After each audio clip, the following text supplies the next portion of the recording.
Okay, thank you. Good evening. Welcome to the Hartland Selectboard meeting of August the 19th, 35. We just lost power here, so hopefully we'll not lose it again. The first order of business this evening to approve two sets of minutes of the August 5th regular select board meeting and the July 29th, the July 29th regular select board meeting and the August 5th executive session. Can I have a motion to discuss those? So is there a second? Oh, second. Okay.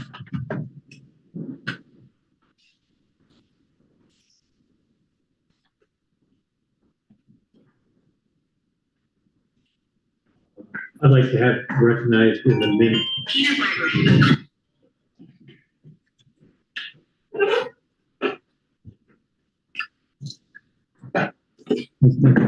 Peter Gregory. Under Hartland Planning Commission update, David Duchar, he also mentioned at that meeting that the Planning Commission was not planning on appealing the Act 250 decision by the court. I think that should be part of the record. I agree. I remember Mr. Duchar saying that. Actually, I should say that the Planning Commission had voted as a board not to appeal it. Okay. Are there any changes? All in favor, say aye. Aye. Okay, great. Let's go on to the orders or the accounts payable up through tomorrow. We didn't approve the executive session. Oh, I hadn't voted on the table, so. Oh, sorry. I didn't catch that. Were there any changes to the August 5th? Okay, let's have a separate vote then. All in favor of the August 5th minutes, say aye. Aye. Thank you. Unanimous. Moving on to the accounts payable, the orders through, we're up to tomorrow, August the 20th. I need a motion for discussion. I will pay the orders through August 20th. Thank you, Clyde. Thank you, Jim. Any discussion? So we got a New Yorker. We did for the New York. So do we have two now that we can use? We have one. We are trying to get rid of one. That's why it's parked in front of the highway garage. I was wondering. Yeah. So are you trying to sell that? We, if there's an interested buyer, we would happily sell Might it. help. There was a sign. Yes. Yes. We've had that discussion. Yeah. I drove by that and I said, "Can we sell that?" We are. I think that's an internal issue, Tom. Let's let it be.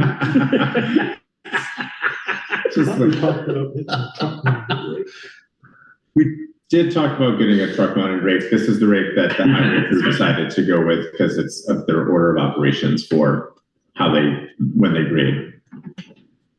So. John, it appears the same vendor is cleaning the library. Is that? That is between the library director and the cleaner, but as far as I'm aware, they have resolved their concerns that existed earlier this year. Excellent. What quick questions? There's two property tax credits. Yep. So those are for houses that are, well, essentially like never get caught up. So we pay them after a couple of years, so they are even. So houses that are on the lower end of the value scale, and they get a credit from the state of Vermont. Correct me if I'm wrong, Martin. And the credit is more than they need, so we end up paying them So the balance. They prepaid. They got a credit, and now a positive balance. You're refunding it. It's not a prepaid. It's an H, so their tax bill is less than the credit from the state for the homestead HS 122 Act. So yeah. So they're entitled to the difference. So then, yeah, we were, yeah. Yes, the state will not take the money back, so they are entitled to that credit. Interesting. Hadn't heard that before.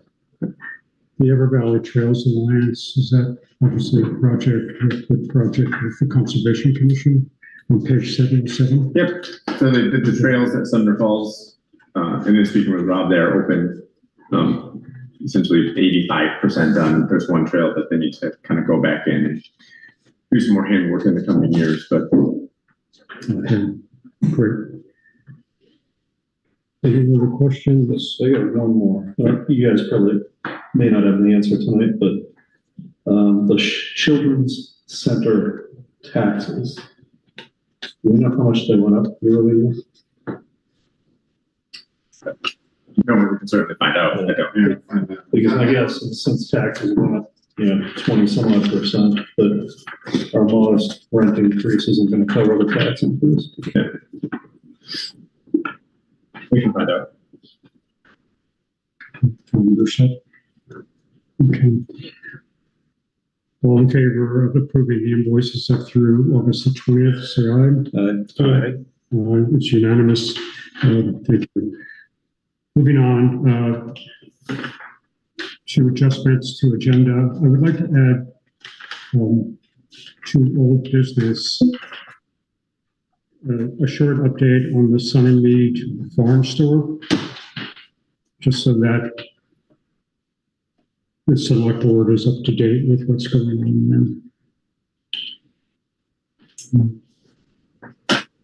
Are there any public comments?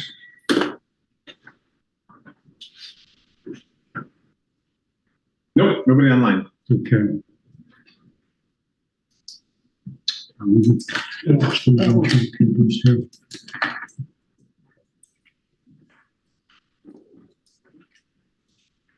My house flashed off just as I was leaving. Here too, so we're okay. As Tom just mentioned, at the July 29th Select Board meeting, the chair of the Town Planning Commission, Dave Dushire, attended the meeting.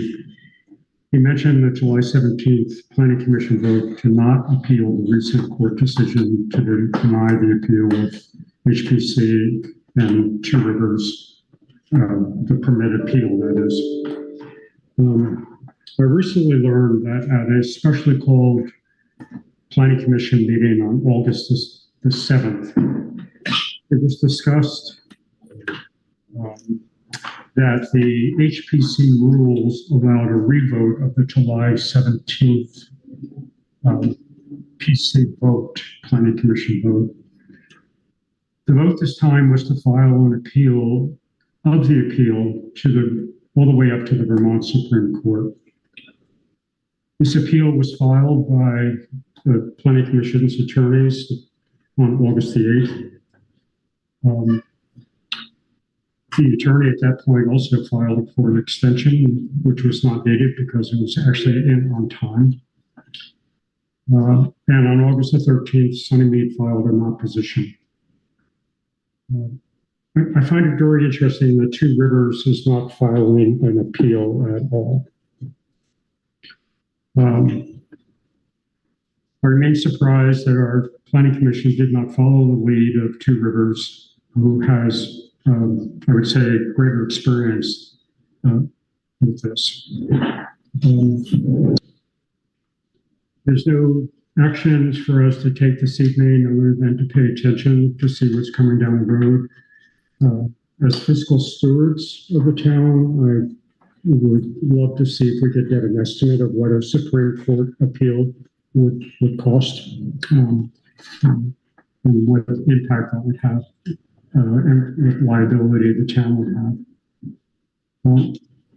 I've asked Tom to make some additional comments given his experience in this area. I just suggest a correction for the record. Unless I misheard you, I think you said it's a special meeting. So the Planning Commission would have been there, normal monthly meeting. Oh, they said it was a special meeting. The 7th is the first Wednesday of the month, which is, Well, I read their minutes and they called it a special meeting.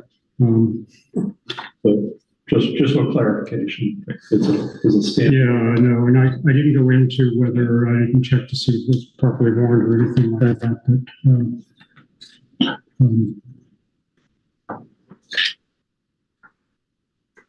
anyway, that's what I was referring to, yeah, clarification.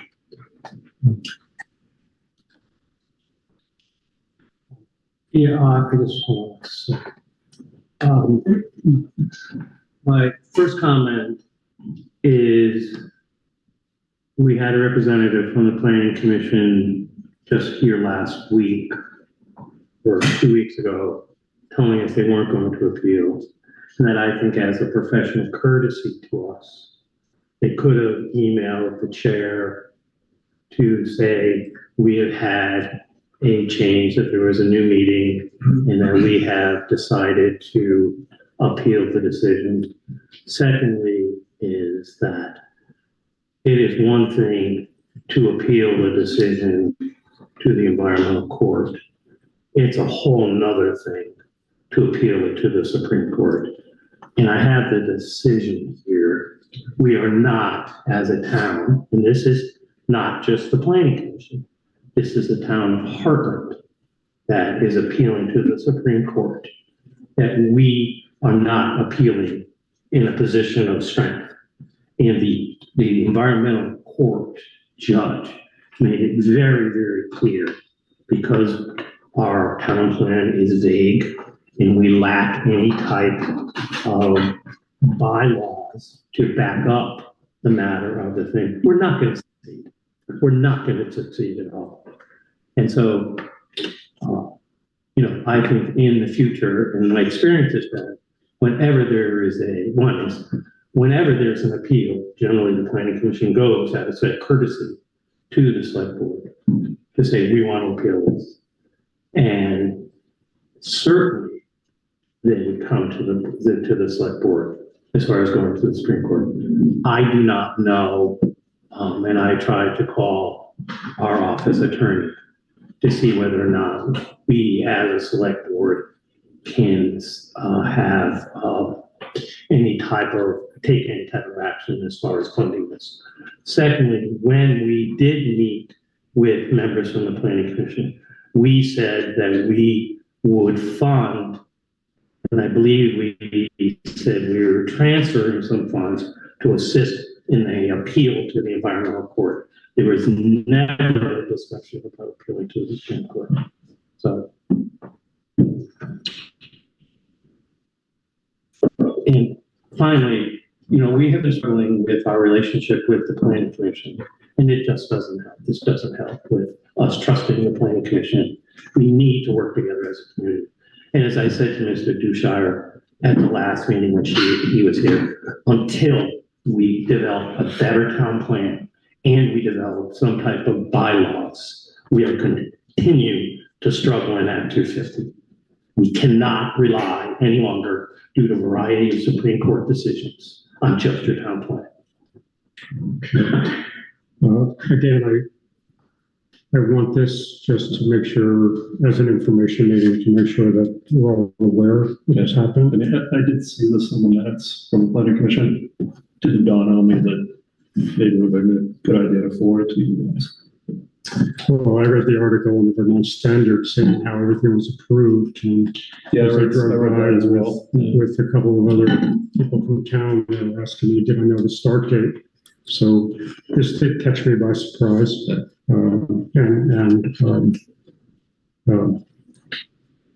And yes, I did go and look at the minutes online, so they were there.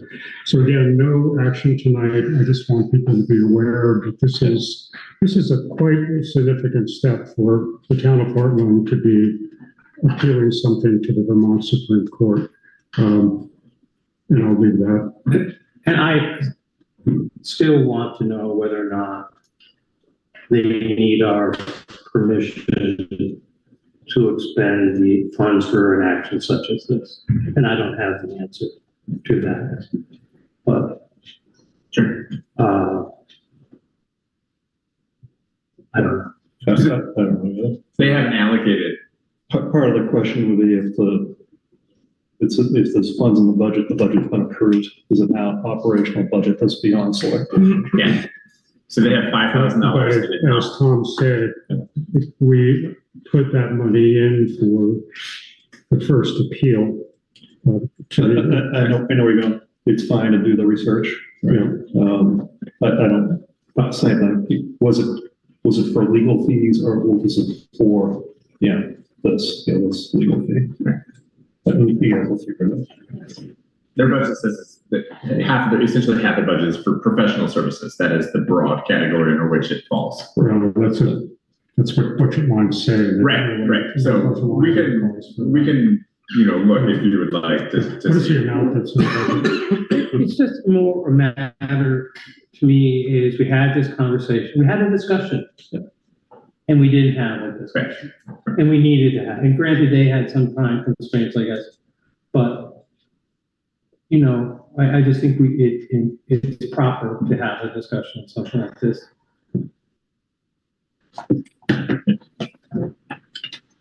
Okay, Trace. I know that I saw the discussion and it was filmed.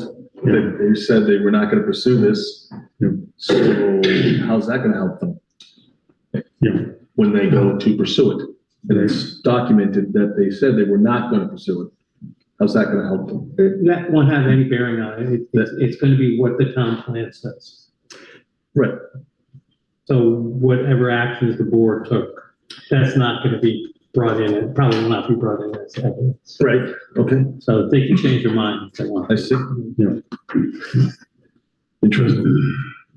Well, unfortunately, when the head honcho says something, i.e. if Phil comes out and makes a statement, the rest of it, we could overrule.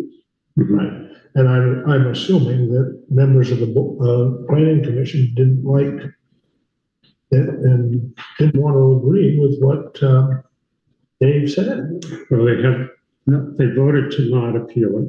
Yeah. Before he came here. Yeah. So then at this meeting, the next meeting, They said they will. They changed their mind. there was a motion to, I would have to read the minutes to say what the motion was. Okay. Let's move on. We have lots of other business here tonight. So if you can quickly read your 85-page packet. I've been having an earpiece in just to get a mind dump in that part. Okay, we have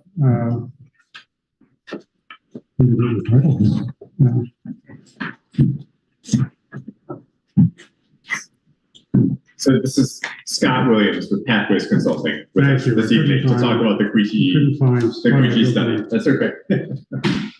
Scott, welcome. And just so folks know, we've had a 7 or 8 page summary that we've got a chance to review. And then just tonight we were given this, which will be talked about.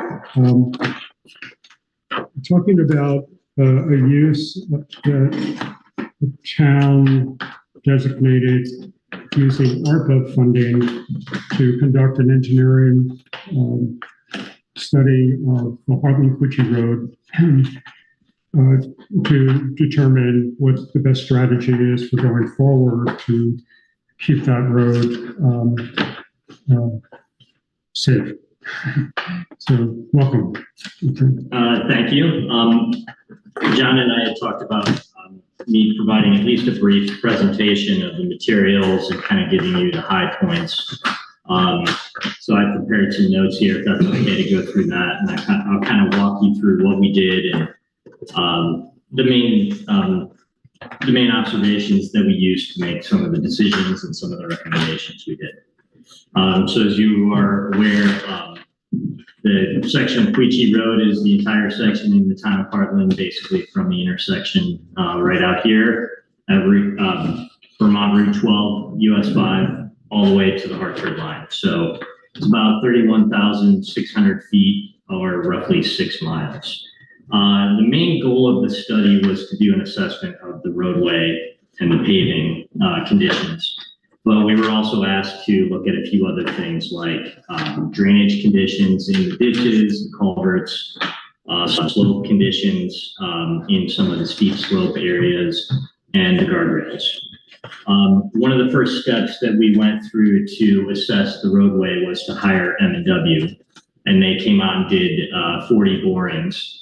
We mainly picked the locations along the roadway that we thought were in the worst condition, or that would give us a good indication or a comparison to other areas. So there was a couple borings that were done in some of the better areas just to see if those conditions were better because of something's happening subsurface, or whether it was an age or a more recent repair that was done in those areas. So the report goes into quite some detail about the different depths, but just in general, for as a public is viewing this, could you just describe what a boring is and how they did that? Sure.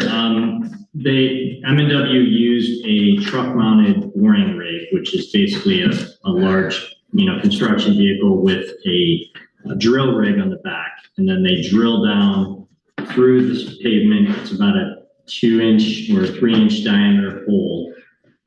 As they drill through the paving section, they can measure the depth.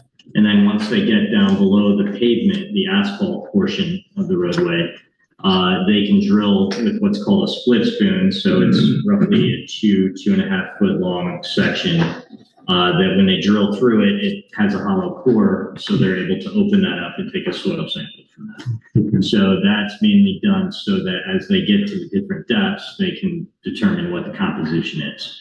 So once they did those borings, they were able to take samples, and where they saw some commonalities between multiple borings, they combined those into one sample, a composite sample.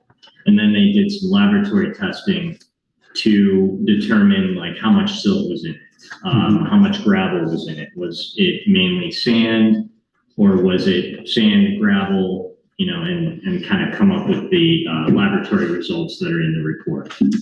So they didn't do samples for every, layer of soil that they hit for every 40 borings, mainly because it would be a very expensive laboratory operation.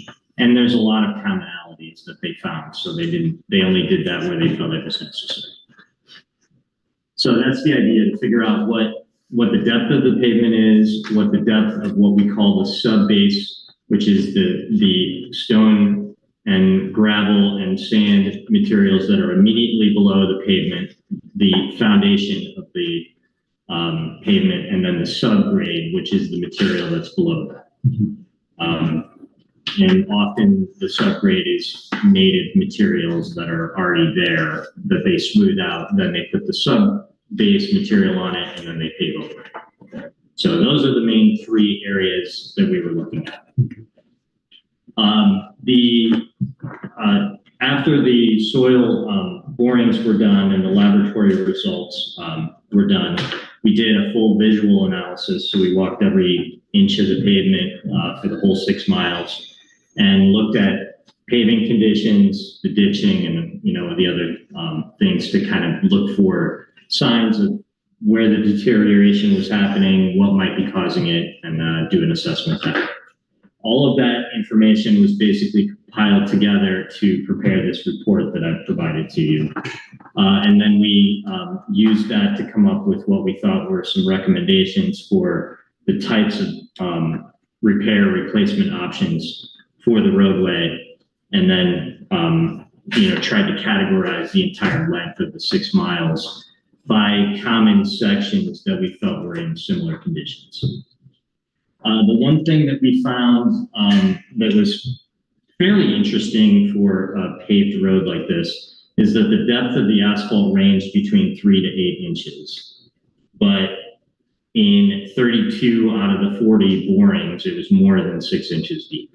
So that may not seem like a big deal, but what that tells us is that the road has been re-layered with asphalt multiple times. Typical roads have between 3 or 4 inches of pavement with good sub-base gravels or crushed stones underneath them.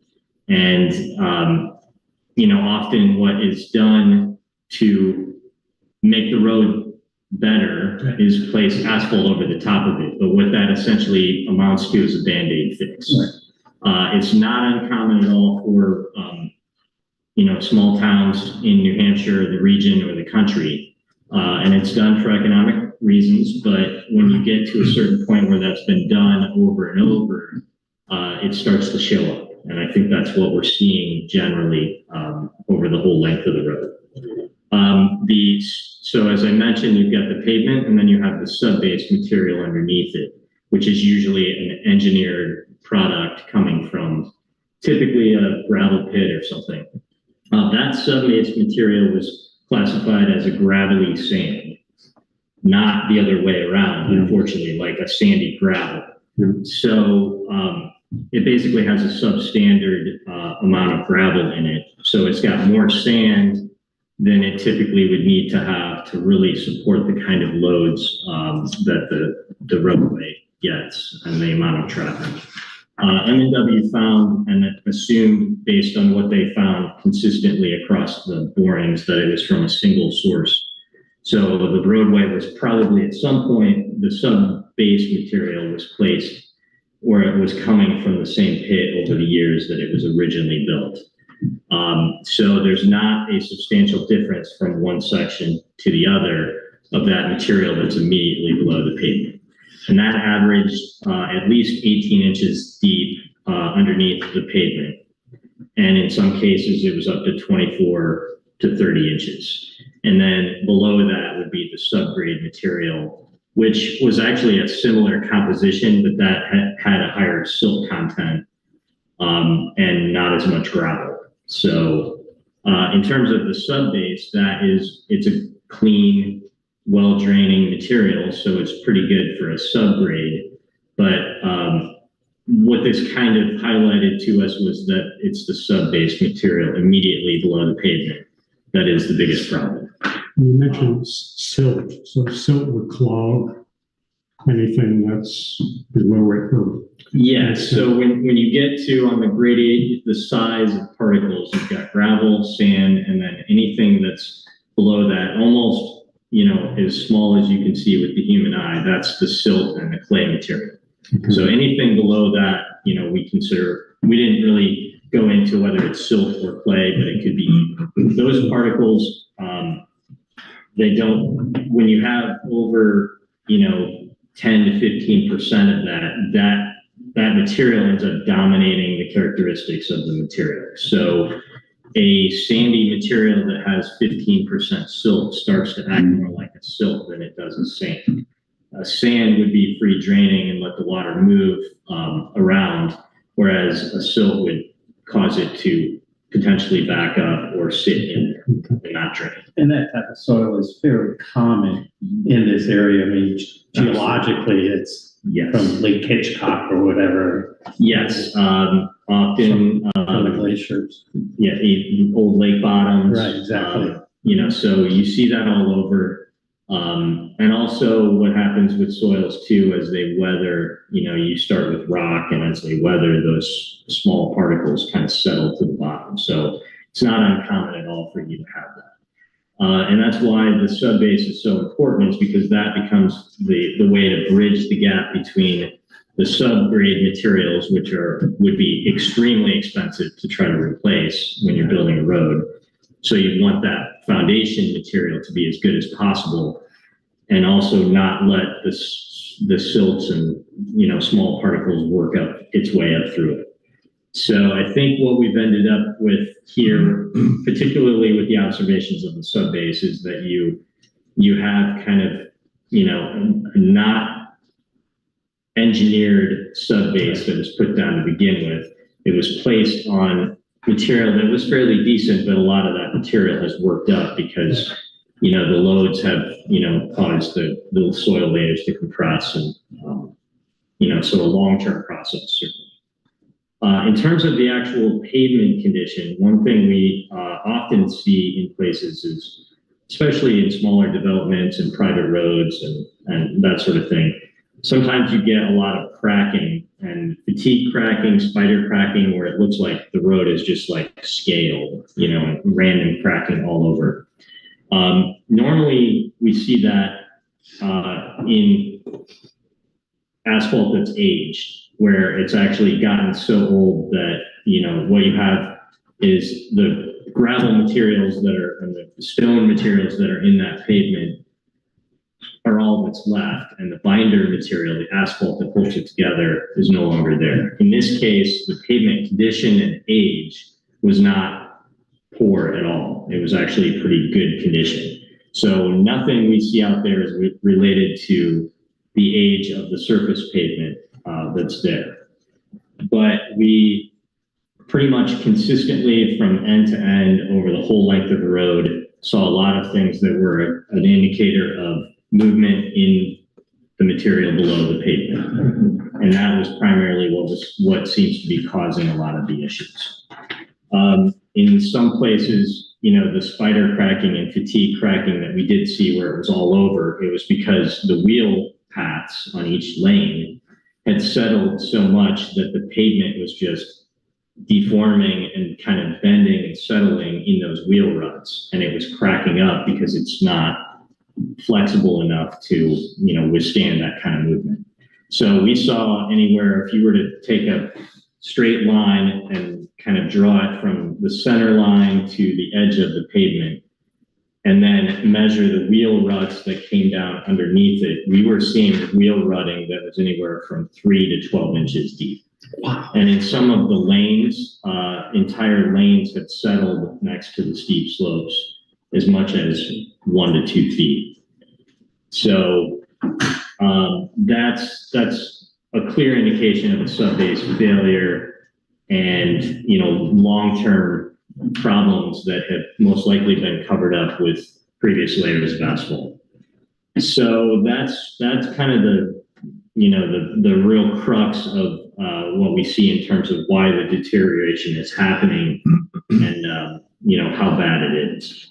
The surface itself, in a lot of cases, was not in bad condition, but we were already starting to see wheel rutting in the most recent overlay sections, and we think that that's going to continue.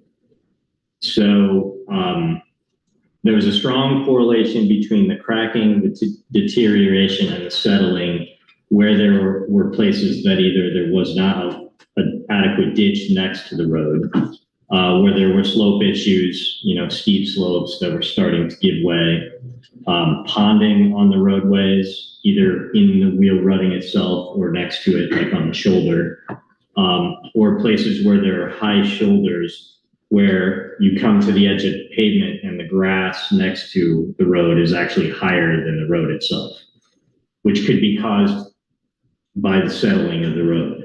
So as that settles, it just creates a bigger problem. And, you know, that's difficult to address without going through and literally regrading the shoulders and getting the drainage off of the road. So those are all just kind of, you know, compounding problems that just keep happening and getting worse. As I said, the wheel rutting is certainly an indication of the base is not strong enough to support the wheel loads and the traffic. We also noticed that in a bunch of places, in some cases, hundreds of feet, you know, all in one section, the overlays had actually started to peel up. And in some cases, we saw as many as, you know, like 3 separate overlays all in one 10-foot section, where you could see the first layer peeled up here, then you go a little deeper to the second layer, and then the third layer and beyond. So once again, that's what happens when you have a road where the overlays were placed on top of existing issues that weren't really addressed. They were just covered up with new pavement. And that's how those processes end up coming back to leading to what's there. And eventually some of those areas will form bigger pothole holes, and some of them already have.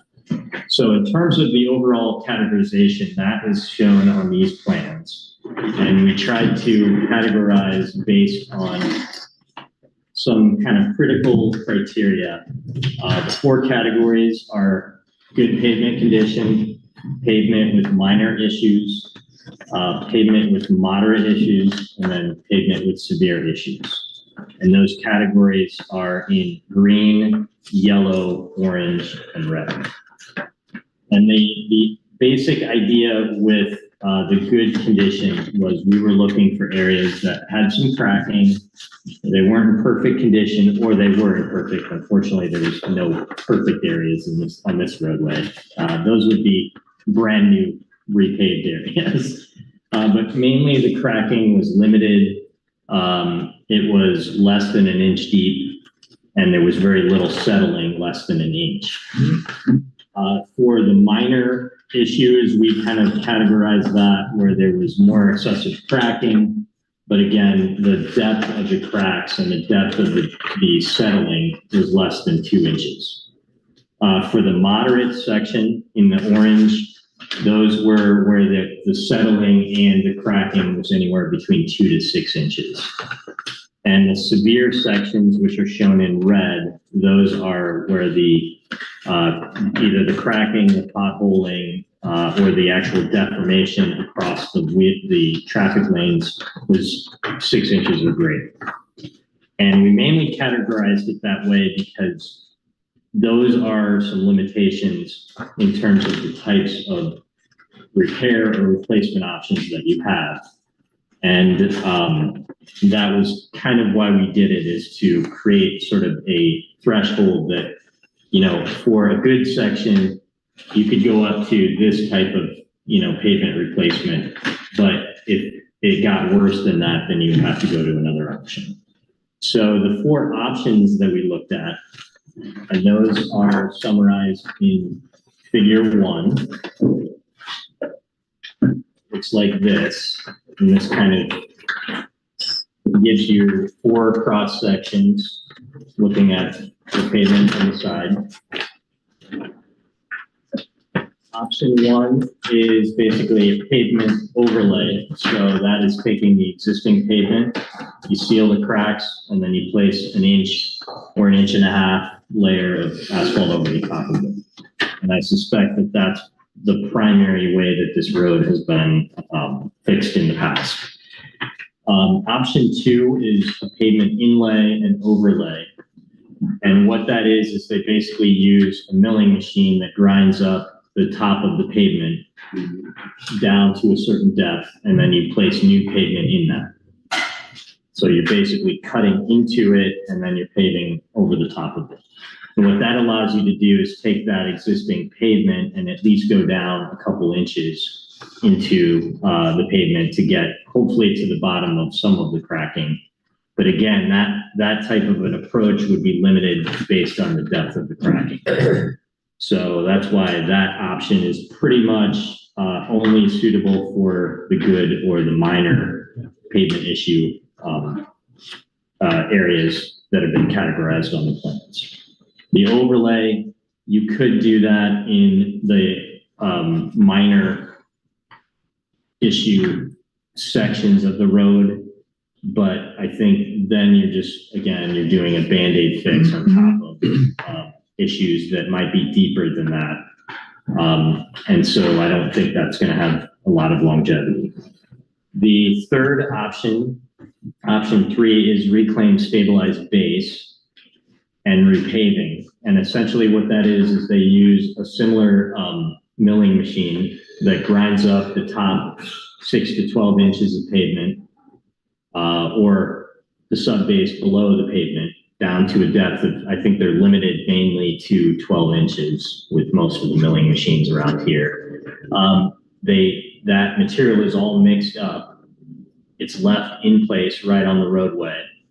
And then what we included in this option was adding another 4 inches of basically gravel or crushed stone to increase the stone content in the subbase, and then you pave over the top of it once that's all mixed up. So again, that's limited to your 6 to 12 inch depth range. of problems. So it's not going to be very effective for the severe areas. It would be very effective for the areas that have moderate pavement issues. And it certainly would work great for the areas where we notice just minor deterioration. What did they do on Route 5? What, do you know what type of system? Because they really went way down and there was an awful lot of it. I believe they didn't dig it all the way out. But they went down, it looked like about 8 inches, and they brought in a lot of. Yeah. So I was just curious of your. And I think they did it pretty quickly, though. It wasn't a full We're depth talking replacement. where Route 5 north of the next one. In Hartford. Yes, I believe that did a similar reclaimed stabilized base. That's what that would probably I be think similar so. to. Yeah. Okay, I was just curious. Places up there that actually took out the old concrete highway. Oh, yeah. Too. Right, and that's I why. got a cracked windshield on.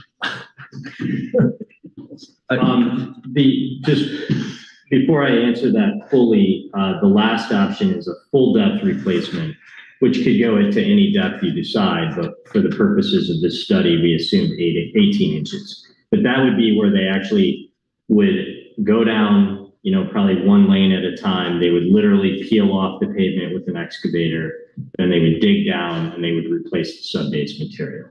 So obviously it's a very expensive approach, but you are actually going to have that long duration, you know, of work. I believe Route 5, as quickly as that went, they did some combination of a reclaimed stabilized base. Yeah, I was just trying, people listening to get some idea of what we're talking about. Yes, and I just don't know the specifics Yeah, of that's that fine, project. that's So, but again, the full depth is pretty much the only option in some of the severe areas that you have. Although you could do a reclaimed stabilized base, my concern is if the pavement has already settled 12 inches on the shoulder, if you're only going down 12 inches, that 12 inches at the center line is actually more like 18 or 24 inches. So you're not getting down to a consistent depth within the original material because the whole pavement has already settled. And what you end up having to do is actually adding a lot more material just to bring the sub-base back up before you repave it. So it's not really an apples to apples comparison. And when you get to the cost of taking a reclaimed stabilized base option, and then you have to add a whole bunch of material, by the time you do that, it's going to be cheaper to dig the whole thing out and replace it from bottom to top, even to 24 inches. So, you know, that's why reclaimed stabilized base is only used where you see fairly shallow issues that you know you can get, you know, and get to the bottom of and address as you're replacing that section of road. So those were the options that we used to come up with the cost estimate, which is also included in your packet. That's the table that looks like this. And so in talking with John and also just kind of utilizing our experience with this, if you go down through the roadway and you have multiple options for each of the different color-coded sections, there could be literally hundreds of different iterations to try to come up with costs for this. So imagine if, you know, the first red severe section on page 1 had 2 different options. You would have 2 different costs for just that section. And then as you flip down through, you see that there are sections of the road where you might go hundreds of feet and it changes 3 different times in terms of level of severity. So rather than make this super complicated for the cost estimate, we tried to simplify it to give you some idea of the magnitude of what it might cost and also make some informed judgments of what we think makes the most sense. And so what that basically informed us to do was for the good sections, we assumed option 1, the overlay. For the minor sections, we assumed option 2, which is the inlay overlay. For the moderate pavement issue sections, we assumed option 3, the reclaimed stabilized base. And then for the severe sections, we assumed a full depth pavement replacement down to 18 inches. So Just how would you approach that? Because your colors are changing over that 6 miles, right? Yeah. Do you do all the colors of 1 mile first, or do you do all the reds for the 6 miles first? I think wherever possible, and this is where we get to infinite possibilities Right. and why this is such a difficult question to answer. These costs are based on general contractor costs. A contractor wants to come out and mobilize the piece of equipment and do the most area that they can in one project, if you will, and not have to do like change every 100 feet to do something different. So the difficulty is you kind of have to decide, I think as a town, if you were to approach this with funding, figure out how much funding, whether it's on a yearly basis or over a 10-year period, and then try to come up with some ways to compile these into sections. And then you might end up having to do some of the good sections a little more than you need to, or some of the severe sections grow a little bit more just to make it, consistent and provide an easier approach for a contractor to do. There are some methods that we could look at that DOT would use for that, but they often, they're going to take probably a conservative approach, but also an economical approach. And so even though there might be severe sections, unless they can do some very small spot treatments, dig those sections out, and then go through and do a reclaimed stabilized base, they're probably not going to do a larger section based on the worst condition. They're going to do something that's a little less than that. So there's lots of different ways you could approach this. But I mean, generally, if you start mixing and matching and have short sections, that's going to cost more no matter what. So, you don't want to overlay a section here, then jump 500 feet up, overlay another section, and then jump another 800 feet up and overlay it, because it's just not going to be economical to do that. So it is a challenge, but I will be the first to admit I haven't done that. Don't you think Equation. prioritize the red sections though, because they're more of a station? Yes, and honestly, if you do anything less than a full depth repaving and sub-base replacement in those severe sections, I think you're going to revisit it a lot sooner than you want. And that's the biggest risk for this, is that you put the money into it and you try to save in the short term, and then it comes back around in 5 years from now instead of 10 years or 15 years. So I tried to come up with kind of an economical approach here, but admittedly, I think we would have to take another run through this on the cost estimate to really, come up with a better range that assumes maybe some areas that short sections in between, and whether you would just continue the same method through there, or you would, try to widen them out to make them worthwhile. But I think generally, this was kind of what I expected in terms of the cost, overall cost. It's about $1 million a mile, and that's very typical for, highway costs. And I think that is probably on the high side, given all of the contingencies and the extra things that we put into this. $1 million a mile, and are you talking about the full 18 inches in depth? No, that's basically assuming, and again, that's assuming an overlay in the good sections, and then the different treatments in the different colored sections. How long was the section that's in red here in the first? I can't place my now. The total length of the red is 3,200 feet. So less than a mile. And there would be no issue with having, like, if you decided that you wanted to just focus on that, you could have a contractor come in and start and stop anywhere they want, because they're just going to saw cut the pavement and dig those sections out. Is that the going to jump to the next? Yes. There's also other issues other than the road depth at being 18 inches, because the bank is sloughing off the edges because of water and tree damage, that sort of thing. And it probably wasn't done right to start with because it was being fixed with Band-Aid then. So that bank is going to have to get elevated and compacted. Is it going to stay there if it's elevated and compacted? Or is it just going to slough again? Does it need to be stabilized with plants, that sort of thing? And that's a different additional fee. Yes, that was certainly outside of the scope of what we looked at, but we did try to highlight those sections. And we definitely found at least 3 sections that are in a severe, instability condition that definitely were affecting the roads next to them. Right. So are they eminent failures? It's hard to say, but some of them have started sloughing and that process has continued for quite a while. So in your study, you also mentioned you did visual inspections of culverts. Yes. And the slope, the $6 million number you're giving it, does that include replacing some of these culverts as you dig down? Or is that would be in addition to? And it also seemed as though there's also a lot of ditching that needed to be done to assist with drainage and the like.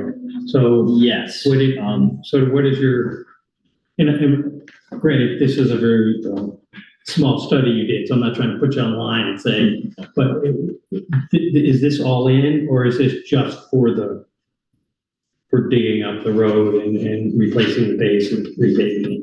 Or does it include the other elements as well? So we didn't include any drainage or culvert work in the first 2 options. Yeah. Mainly because, if you're doing a pavement overlay, you're putting pavement, from edge to edge of the existing roadway. So that would be in addition to that. When you're doing reclaimed stabilized base, you're regrading the surface material that you ground up and put, and added to. So you can do a lot of ditching and stuff there, and it's not a lot of additional cost to do that. What is the what's the perk rate, or what's the permeability of that reclaimed tar being put back down in there? They've been using it for quite a long time. Yes, it doesn't drain as well as native, Right. New manufactured stone products or a crushed gravel that you would get from a pit. Yeah, But it drains it does drain pretty well, and the idea is to add more stone to it so that you don't have large clumps of the asphalt that stick together, and that you break it up and you increase the drainage beyond what it's already had. But the perk rate would be better if the reclaimed tar wasn't used. Yes. If you use crushed stone instead or something that's more permanent. Yep. But again, that's an expensive product that you have to put on top of it too. So that's kind of where the economics come in. Nice. The full box cut, full depth replacement is obviously going to use a product that comes right from a pit. So that's going to be the best drainage scenario that you could have with that. So these 2 options did include some drainage costs, and there's also 20% contingencies that are added to all these once we came up with all the itemized costs. So there's a lot there. Sure. Well, following up on what Trace was asking about drainage, could you show us the area between Gilson and Webster Road? I bring that, I'd like to have you tell us what you see, because there's a drop off on one side and ledge on the other side. It's on a sharp turn, right? Probably about halfway up the road. Gilson is at on page 9 or sheet 9.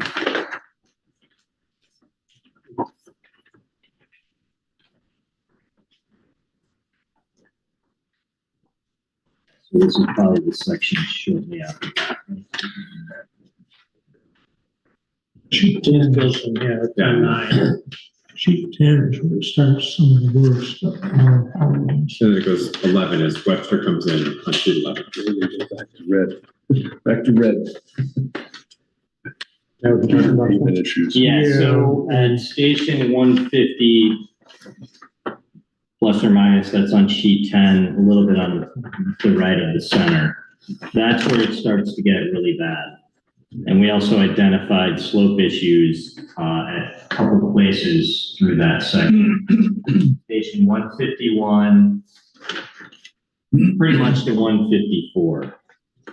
So that 300-foot section, that's one of the worst sections that we saw. And that's where we were noticing if you were, from the center line to the outside of the lane, it had definitely settled 12 inches or more. Yeah, the northbound lane has that severe drop. Right. And the southbound lane, we're peeling off the layers, which is bedrock.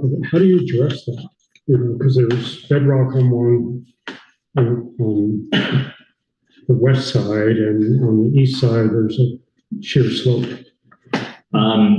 What we noted on the chart here for the slopes, so as I mentioned, the different tables have the culverts and slope issues. That's table 4. When you're looking at a situation like that, you really need to do a lot more site investigation. Okay. And it starts with deep borings, not shallow 6-foot or less borings like we did. Mainly because you're looking for the ledge profile underneath it. You're trying to figure out whether this is just a drainage issue. If you can determine it's nothing but a drainage issue, because we also noticed on the uphill side or the west side of the road, there's no ditch through that section in some places. So what you have, if I were to just look at it and diagnose it from visual observations, I would say you've got a lack of a ditch on the west side. You have water that's going and saturating the subbase underneath it. And then that breaks out on the east side and it's causing the slope to slough because it's saturated and it's, native material. So there's all kinds of different ways that can be addressed. But to really make sure of it, you need to do some additional site investigation. But it could be putting a ditch in, could be putting under drain on the west side to handle the drainage. And then, full depth replacement of 18, 24 inches, and just make sure that you do boring so that you can get down deep enough to make sure there's not like a section of ledge that's, Water's just 4 feet below that we just barely, borings.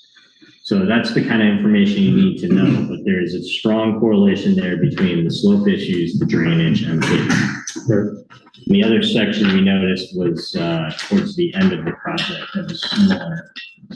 And I think that was the 198. On page 13, sharp corner, kind of heading, bearing to the northwest. Just past road. I can visualize it right now. Yeah. And I don't know the side roads very well. Independent Drive, and then the next cross. Okay, we know. Yeah. So that section again, definitely slope, road issues caused by the slope issues, drainage causing the slope and the road issues. It's all intertwined. Yeah, and the camber of the road changes through there. Right. And that's why. And I suspect they, I don't recall what the boring depths were there for the pavement, but and we tried to look at that. But again, there's so much information here that not everything paints the picture you want it to. Those borings 17 and 18, if I recall, they were a little thicker pavement too.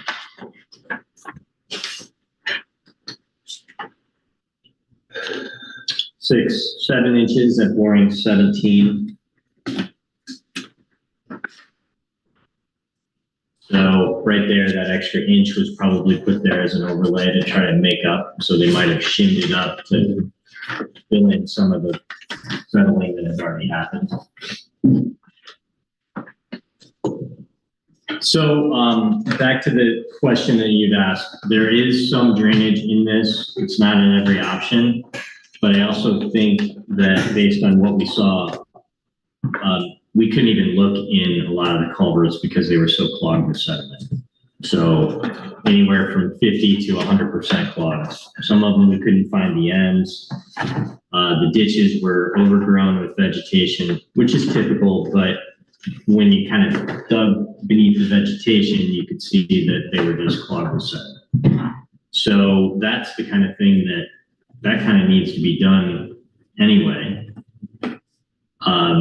And so we could certainly put costs like that in here, but I think they're peanuts compared to the rest of this. But it's work that should be done independent of what you decide to do with the road, because it's going to prolong the road life that you have currently. And once you get some of the culverts opened up, then you can really assess the condition. We did see rusting in a lot of them. We did not see many culverts that were completely rusted through. But if I were to guess, I'm guessing there's probably 30% of these existing metal culverts that could be rusted out, but we couldn't even see the bottom of the pipe to tell. They always rust on the bottom, right, where the water runs. So if you can't see it, you can't diagnose it. But the backup of water that's happening because the culverts aren't flowing is a big part of the problem. So if you don't address that, the problems are going to be exacerbated, and they're just going to keep getting worse.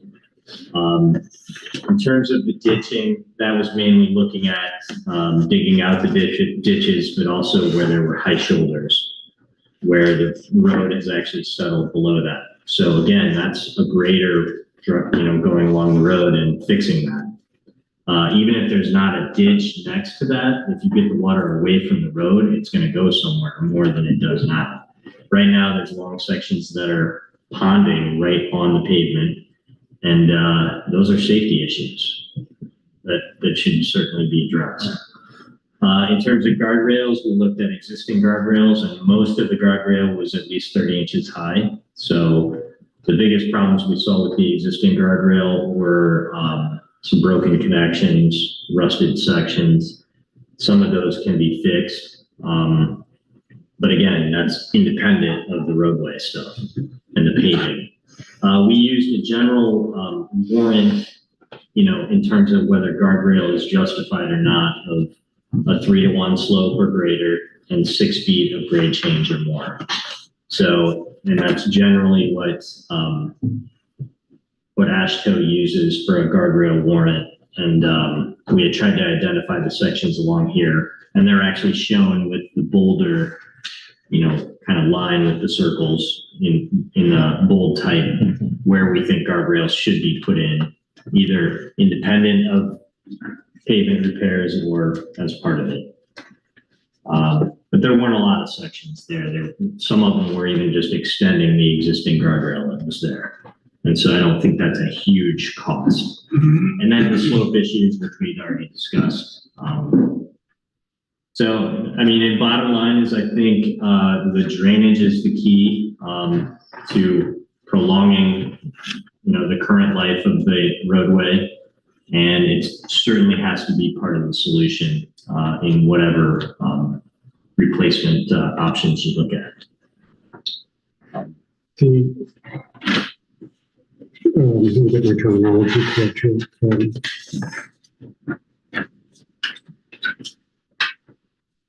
The full box cut and sub-base replacement. In the write-up, you venture to say that that should last 12 to 14 years. I don't recall the exact number, but there was a significant investment in cost, but you're actually, the payback, it may not be doing anything other than crack sealing for quite some time. Yeah, and what that does is it improves the sub-base. So presumably if you have under-drained, you double the drainage issues on the ditches, you can overlay it the next time. And it should be, sturdy enough and to be able to overlay multiple cycles. Mm-hmm. And that's what the DOT, both on the Vermont and New Hampshire side tries to do, is unfortunately, they prolong it as long as they can, but then once they do the full depth replacement, they do it as best they can so that they can gain multiple overlay cycles after that. Okay. So it could last 20 or 30 years at that rate. Mhm.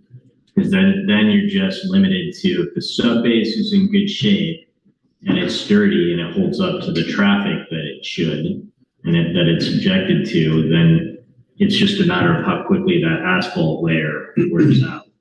And if you can just replace that, ultimately that's what saves you money long term. Okay. Do you know what the average daily traffic is on the Quechee Road? We don't, I don't know, I'm sure we can get traffic counter data. How much would it cost to go back to dirt? Move the trucks down Route 12? It would certainly, it would be expensive enough to factor into this. Yeah, I mean, they've certainly considered that in some towns. I know Town of Lyme did that along River Road in a section, but it was a very low traffic section. And They've it been took able to about get away 20 with it. years to work it out. Yes. Yeah, that wasn't pleasant.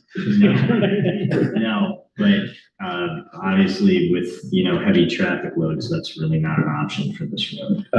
I was here during the time frame that the arguments took place over putting the tar in there, and it was very heated for a long period of time. And finally, the town manager, Hiram, was, he was pretty tight with his money.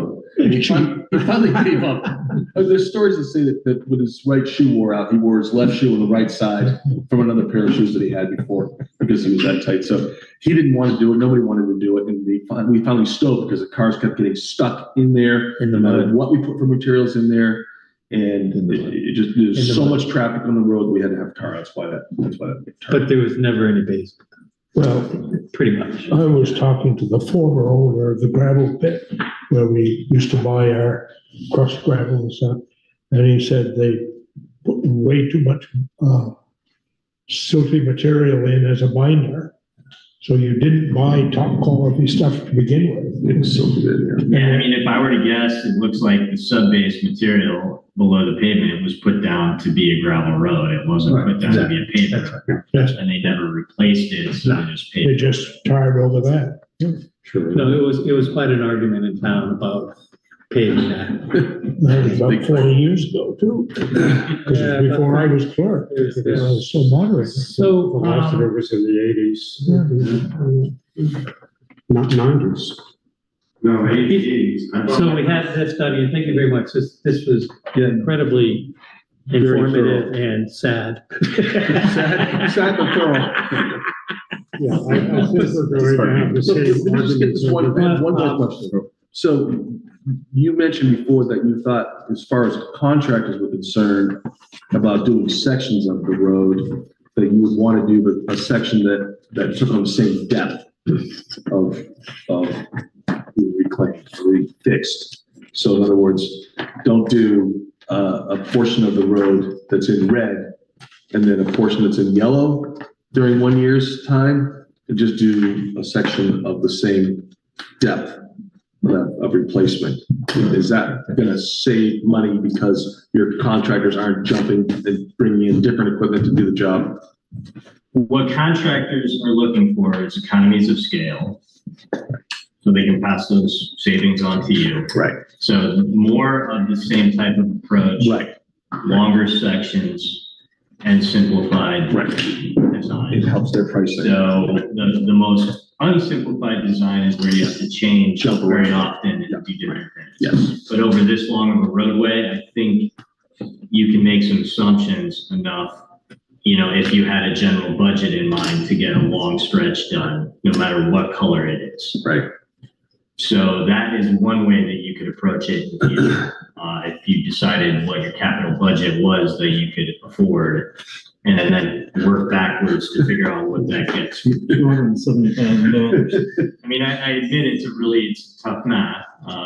Bond, divide that by 6.4 million. So what So obviously we need to move forward with this and to start to think about budgeting. What additional information do we need to be able to make better judgments as far as how to proceed? Do you don't understand, or do you think because to me, if we were going to do this, and obviously we can't continue to live in this town and ask the town, but taxpayers to go up $6 million all at once, is that when we do a section, we should do it appropriately. And so it's drainage, weather, and then, et cetera, et cetera.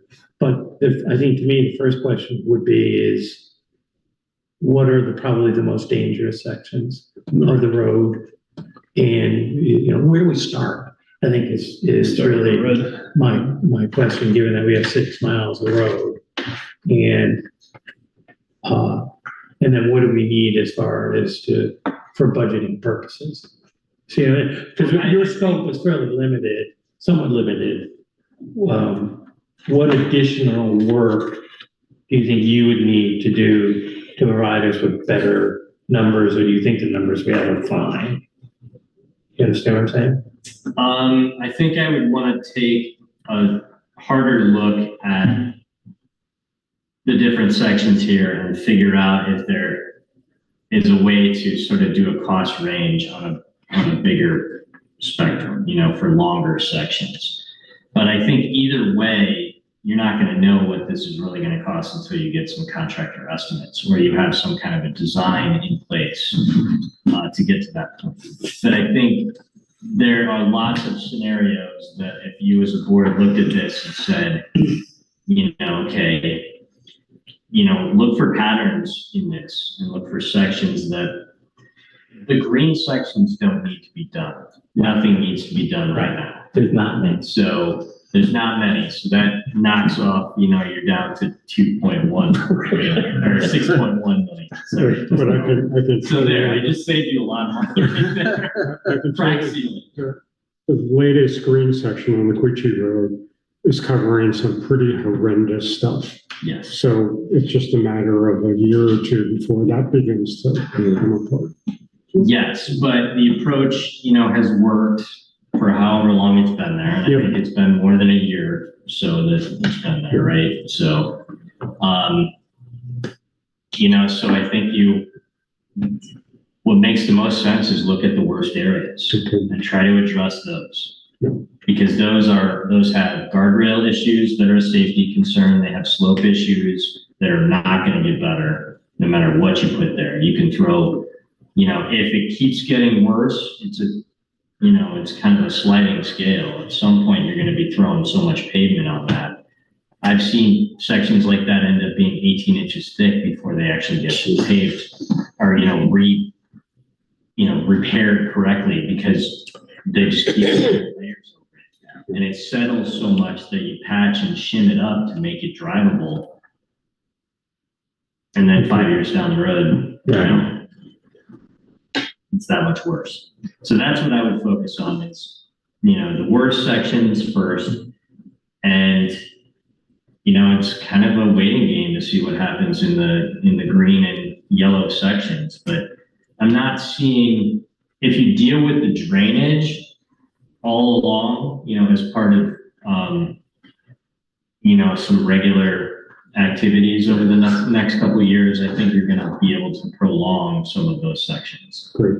And you might address some of the problems. Okay. So, and you certainly don't want to do a bunch of culvert replacements after you've done any kind of pavement repair. Right. So that's what I would focus on. The severe sections, the drainage issues, and the obvious safety things. And if you decide that you want to move forward with a section, we don't have to spend a lot of money in a detailed design if you want us to look at some scenarios with some kind of an overall budget in mind. And we could probably help you with making some of those decisions with limited input from your end. So, Yeah, and I think some of our questions are, besides which areas, would be what kind of budget impact do we look at?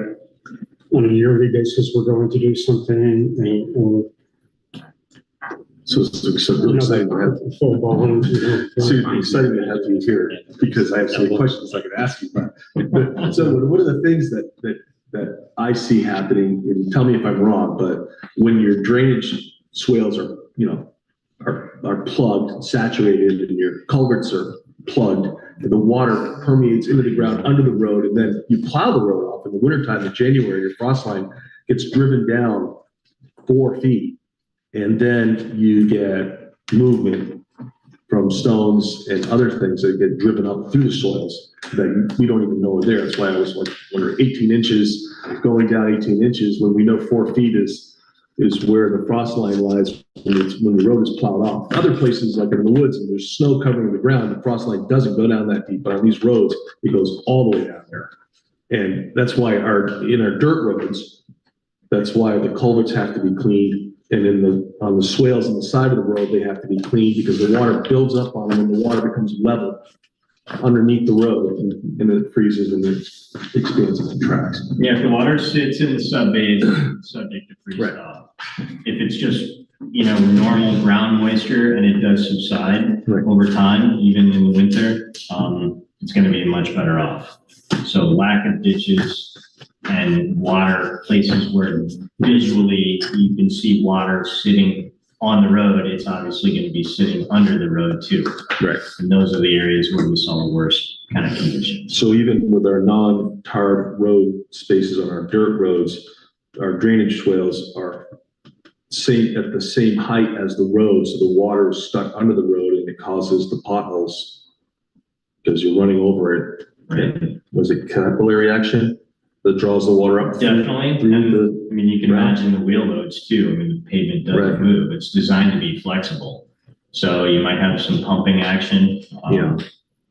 I would have to see this in the winter, but if the asphalt deteriorates to some extent, you can start to see the frost actually coming up through the voids of the pavement. Because it has nowhere else to go. So the whole idea with ditches and under drains and drainage along the side of the road is to make sure that it's not sitting in the subbase where it does the most damage. No more questions, I'll wait till then. Well, again, if there's, if you guys have some questions you want to compile together at some point, that we can need some more input, just let me know. Yeah. Thank you. Thanks, Scott. Yeah, thank you very much. It's the message that we thought would be coming, and I wish I could surprise you on the positive side. Okay. It's all right. Okay, thank you. And yes, I would think that we'll be doing some follow-up with that part of it. Sounds great. Well, appreciate the time, and it's nice to meet I forgot to ask if there's any questions on the end. Nope, there's no questions on mine. Okay, moving on to the second new business, personnel policy, discussion and action. Yeah. So it was the addendum when we adopted the personnel policy a few months ago. After legal review, it was recommended that we change just that the paragraph that starts with town official agrees to be bound. It just clarifies the language within there.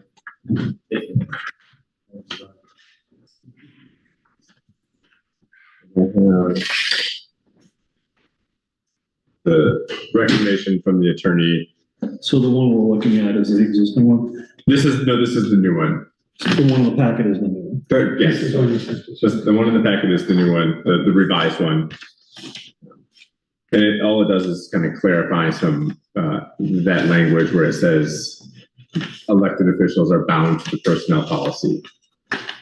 It puts a finer point on it. And so they were, the primary difference is the sentence that begins with town official agrees that the violation of the Hartland personnel policy. That is a new sentence. The previous iteration was really just the first half of it. Okay. Just above it, you've mentioned all the the benefits. Mhm. There's no, I don't believe pension is in there. It's not. Okay, and should it be? It could be. I mean, it's a benefit that we provide to employees, but I think that's. Or do we just say et cetera? Yeah, I mean, we could certainly add it. It doesn't fundamentally change I it. just, this is a legal document. What's that? Does it come out of payroll? The pension. But it is we're not obligated to provide it. So it is a benefit that we're providing to people. Okay. So we can certainly make that change. Maybe we just, Or, how about, provision of benefits as provided? right. I was like, And or so we we just get rid of Yeah, it. It's or like trying to name, thanking everybody, you name everybody, you always exactly. forget one. Right. Or we strike it and say, in exchange for benefits, you are doing these things. I just run it by the lawyer. Yeah. And see if one is better than the other. Okay. Isn't anybody that works over a certain number of hours has to be on the pension plan? On the VEMRs? Our human resources administrator says, yes, that is Yeah. correct. So maybe, So I can run Tom's suggestion, the kind of blanket statement by the attorney. right, but if what Clyde is saying is true about, you're required to over a certain number of hours. If you're in VEMRs, if you're over 32 hours, There's probably two questions to the lawyer. One is, what about pensions? And the other is, should it be specific or generic? Sure.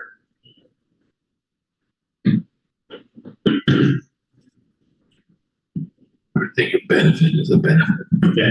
So I can find out. It's a slippery slope because somebody says, well, that's not explicitly listed, so you didn't mean to include it. Yeah, I understand. Yeah, and I think we're all saying it could go both ways. Yeah. So we can get What the lawyer decided. we can get the opinion of the attorney. Okay. Now, but assuming those two changes, assuming those questions are asked and resolved, do we approve it now? Yes. So then I make a motion that we approve the agreement by independently elected officer be bound by personnel policy, provided that the town manager clarifies the language with the lawyer. Is there a second? I'll second. Thank you, Trace. All in favor, say aye. We do any discussion on that? Is there any discussion? Sorry, I thought we were already. Yeah, no, I didn't know. No additional discussion on my part. Okay. Any additional discussion from Mr. Kennedy? Fine, I'll shut up. I'll say another word tonight, or I'm gonna talk a lot. Okay, there is one thing I think we may do is put a date on the ball. Yep. So I'll put that on there. Or something. Yep. Absolutely. So we're ready to vote. All in favor, say aye. Aye. Motion passes. Thank you, John. Yep. So we'll get that taken care of. Thank you. Now, we have a slightly new dog ordinance. This is the VLCT dog ordinance model that has been slightly amended to reduce some duplication in terms of explaining definitions of specifically vicious dog, and it clarifies some of the language about when, who gets to determine when dogs are determined to be vicious. It takes some of the vagueness out of that and puts it on the animal control officer. So I don't want to be the fly in the ointment, but every time I read this, I come up with something else that makes me scratch my head a little bit. So I think this is page 1, item E. Item G. All right. So a dog that worries another dog, right? Yeah. It is a potentially vicious dog. And how do we determine that the dog is worried? So like stuff like this, I just say, it's an argument waiting to happen that's going to be futile, right? Right. So the whole potentially vicious dog is a non-required part of the ordinance. Well, yeah, but I think we feel want like to keep it, something though. needs to be in there. Right, I do think we want to keep it, but I understand, I hear what you're saying, that worries is, how do you determine when a dog is worried? Right. Or if a dog threatened to attack, maybe it was just kidding. So stuff like that, that language just worries me because it's like how many, it doesn't seem to happen a lot where there's a lot of involvement with the select board on issues like this. But then if you look at item E, it's our decision on where to have the dogs go. I'm not sure that makes sense.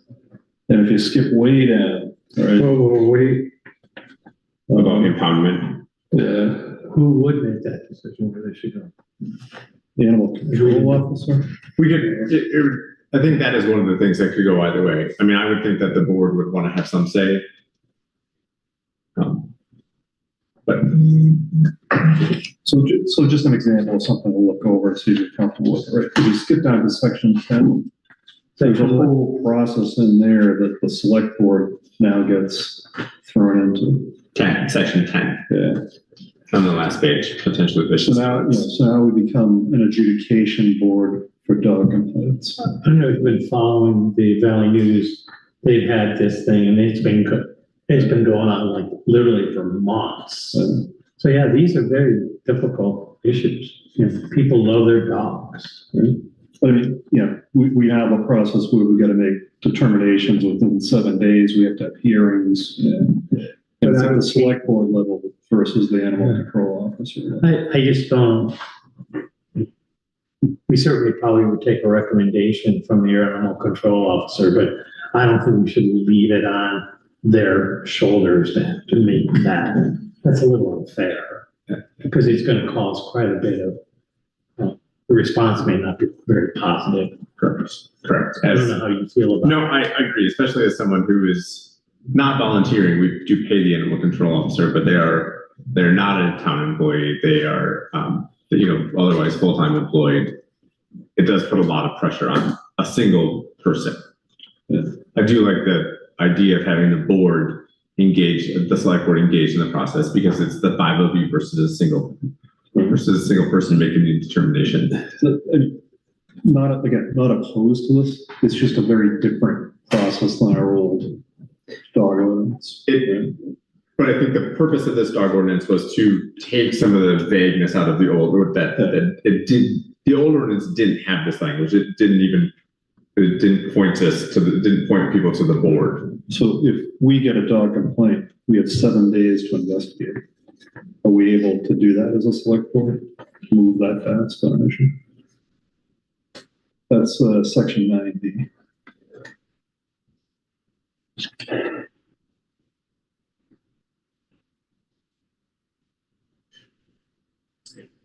The question you could ask is whether that you could, as a board, authorize the animal control officer to do the investigation within that 7-day period. Yeah. I mean, again, I have some level of flexibility here. I don't know what's right. It's just shifting some work to the select board that they don't currently have.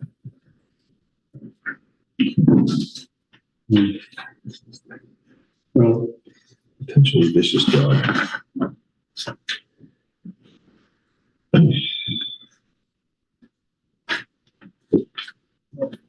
I do see front and center that our animal control officer was the person that's following up doing the research and so on, and then they're coming to us, I assume, with a complaint. Yeah, they would be part of the resolved. They would certainly be a part of the process. Yeah. One option would be to consider changing that 7-day time frame to 14 days. We will often meet within 2 weeks, it's sometimes slightly more than 14 days. Good idea. That would create, take some of the pressure off of doing it within 7 days immediately. It says and hold hearing. I don't think legally you can hold a hearing 7 days. Fish. It depends on, If it's select boards altogether, it has to be warned. if it's an actual hearing or if that's just the word that is in the ordinance. What if you said something to the effect of that the animal control officer within 7 days for receipt of the complaint shall investigate the charges and present the charges to the select board at the next, If at their necessary, next meeting. Yeah, make a recommendation to the Make board. a recommendation to the board. if necessary, if necessary, Yeah, sure. please. Because I know dog owners, and I mean, Fifi is really worried about their dog, and that could happen, and I don't want to see that. I really don't. Well, let me tell you the story quickly to see how complicated this is. A couple of years ago, when my son was staying with me, he was running up Advent and down Advent and back on Brothers, a kind of classic loop. And he's up on the top of Advent, and he hears someone saying, "Help me, help me." It turns out that a property owner was stuck on their roof. The ladder had fallen away. My son kind of looked and said, "Oh, there's the voice up on the roof," and went in to help the guy, and the guy's dog bit him. I guess on the property, ripped the sweatpants, and all we did was to make sure that the dog was up to date with its shots and so on and so forth. But that could have fallen into this crazy area of, did he require medical attention? My son, no, but for sure was bitten, that sort of stuff like that. So I think some of this needs to be concrete, but some of it still needs to be a little vague, which it is. Which it is, right? It can't be as black and white. Yeah. But using that scenario, the person could have filed a complaint with the animal control officer, then they would have brought it. We tried to, but there was no animal control. No, but my point is, Right, it could have, the animal control, playing out that scenario, Yes, your son could have filed a complaint with the animal control officer who would have investigated, had a discussion with both you and the property owner at that time, made a recommendation to the select board under how this would play out to say, I was, and a lot depends on the personalities involved at the same time, but. correct. Which is how the system's supposed to work, right? So has the animal control officer seen this? Yes. What's he think? He thinks it gives more, it gives more direction and it has more rigidity to it than the old ordinance. So it's certainly a step in the right direction. Okay. Is our animal control officer on board with this? Yes. Yeah, that's. Okay. I mean, it's not perfect, but to me, it's a start. We can always change it. Any more discussion? I'd still like to get the word employees out of there. I think we could make a minor word change and not have to talk about it. I mean, we can continue to talk about it, but I think we can strike the word worries from the definition of potentially vicious dog, and it doesn't change this. I think we can strike it and still adopt it if you so chose this evening. Please. So Lori's 14 days. Right, we can make those, I think we can make those minor changes. And then I think we're asking for a recommendation from the animal control officer, right? Those are the Or three it things. sounds like it was already, Can we pass this? no, that the animal control officer is on board. No, I think what Jim is saying is that the animal control officer will make a recommendation to all. Yeah, Yes. absolutely. There's no way they're going to respond. Right, so I think that we can make, I think we can make those minor changes. You can still adopt it if you so choose. We can post So I'm open for suggestions here. It's the majority want to do it. Yeah, help us with next steps here. So next Do we steps are, approve it, or do we have to warn it? so you don't have to warn it as an ordinance, you can adopt it. We provide a written summary and a opportunity for the public to view it. And after 14 days, if there are no comments on that, it becomes effective. Okay. And so the motion, if you choose to move forward, the motion would be that this, after that 14-day window has expired, would replace the existing dog ordinance within the town of Hartland as well. So just so I don't have to come back, can you just go over the Yep. changes right Yep. now So so that we can approve this So this thing forward? the changes are in section 3G, Hold on a second, let's get that section. Yeah, go ahead. striking the word worries. Yeah. And then on the last page in section 10, well, in section 9, section 9B, it is going to say that the select board within 14 calendar days instead of 7. And I think in that section, that the animal control officer starts the validates. Correct. It will be that the Hartland Animal Control Officer will investigate and make a recommendation to the select board. Okay. And the board will hold a hearing or will hold a, If needed. if needed, within 14 days. Then I would make a motion that we replace our existing dog ordinance with, sorry, I scrolled too far. It's there. With the new Hartland Dog Control Ordinance as amended at this meeting. Does anyone second? Is there a second? Second. All in favor, say aye. Okay. So we will get a summary in the document posted as required by state law.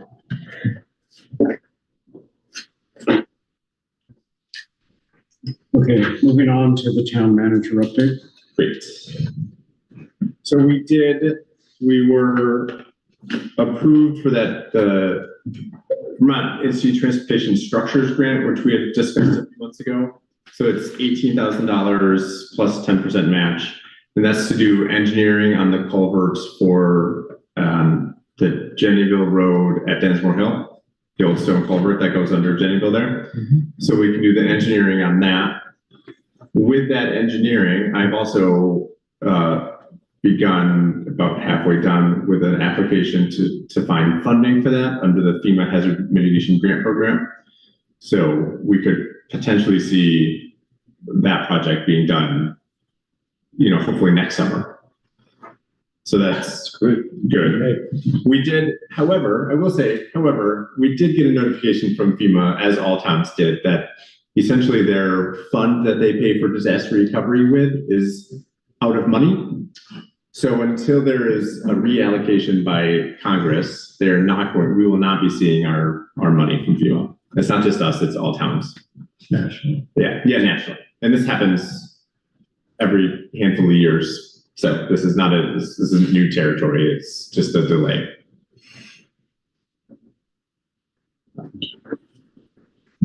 The paving, so paving's begun. You might have seen them. They've milled. Most of the milling is done. They've begun repaving on Mount Hunger. With all the paving that's being done, the quote on the Brownsville Road came back slightly higher than that grant was for. So they're doing the Brownsville Road and the Best Road apron. It's about $25,000 over what we have budgeted for the year, both in terms of that grant and the allocated amount. So there's a couple options. We could take some of the work off the table. We could dip into one of two resources we have. There's about $450,000 in the highway fund that we could just use some of that money from there to finish that paving. Or we don't have the final audit report back yet, but we do anticipate a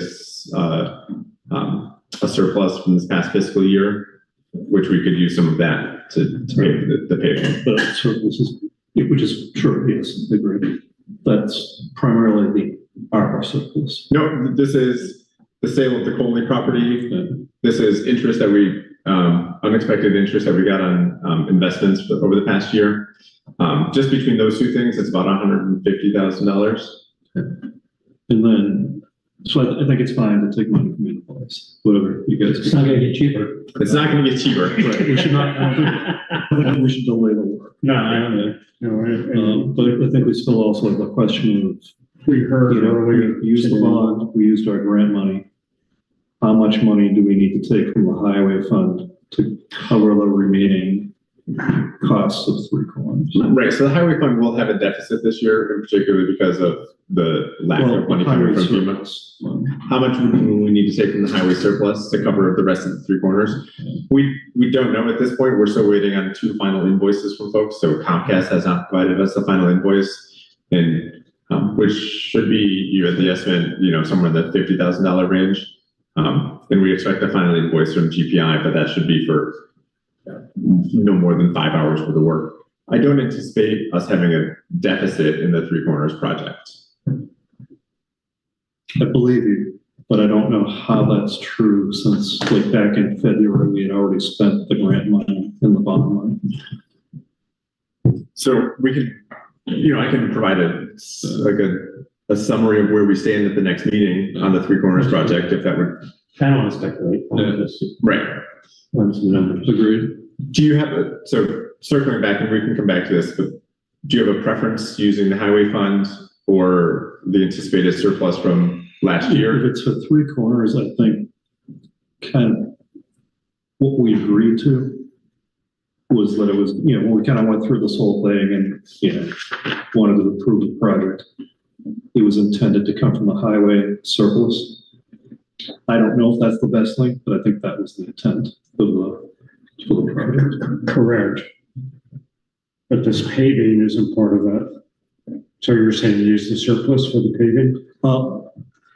The money's gonna come from somewhere. Maybe it's the surplus, the highway surplus, or maybe it's, the general fund surplus of the And we still have in the general fund. Correct.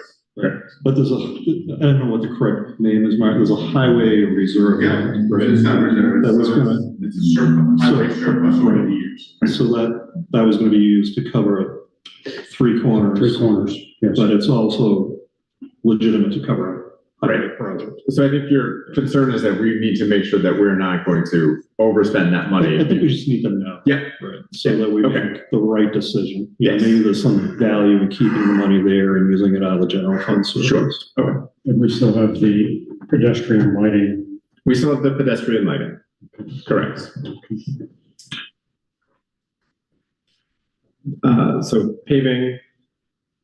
We did get notification this week that their Department of Forest Parks and Rec has found evidence of the emerald ash borer in Hartland. Oh, yeah. Yep. So there's no action at this point, but it's just as a general information that came out. Is Just it along the Connecticut River? It didn't say. It didn't say. So we need to potentially, work. The Conservation Commission is meeting. They're going to resume meeting in September. This will be on their September agenda. Sure, as folks may know, the Conservation Commission has a plan should we find any in town. We're not having money. So, and then lastly, the audit was done last week.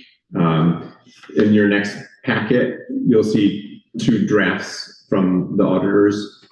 Just take a look. There's no action required, but it's just a general information for you all. By and large, it went swimmingly. There was nothing of note, and we'll get the final audit report in the coming month or 2. Great. That's it. Okay, do we have any correspondence? There are 2 pieces of correspondence. One, essentially this is the highway map. We approved the highway certificate, the highway mileage certificate earlier this spring. This is it in paper form. This is what the highway map looks like in the town of Hartland now.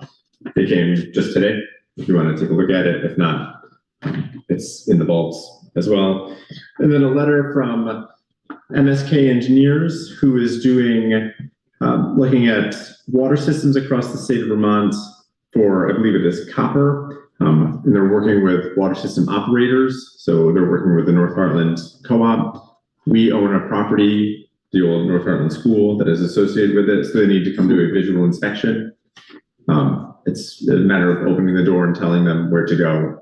That's it. There's no action required, but if you want to take a look at the letter. I'm good. Okay. That was it. Okay. And we have 2 executive sessions Might there be any actions as a result of these? There would potentially be an action out of the first executive session. Okay. Can I look for a motion to go into executive Yeah, session? so I'm gonna make a two-part motion. The first part is the documentation we're about to examine is exempt from public inspection pursuant. So I'm making a motion that the documentation we're about to examine as person's personal financial information is exempt from public inspection pursuant to 1 V.S.A. 317C7. Okay, is there a second? Second. All in favor, say aye. Now I'd like to make a motion to move into executive session to review that documentation pursuant to 1 V.S.A. 313A6. Is there a second? Oh, second. Thank you, Clive. All in favor, say aye. Aye. Great.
I can do it. Yeah, so we're off mute now. All right, so we've returned to open meeting and we've taken no action in executive session.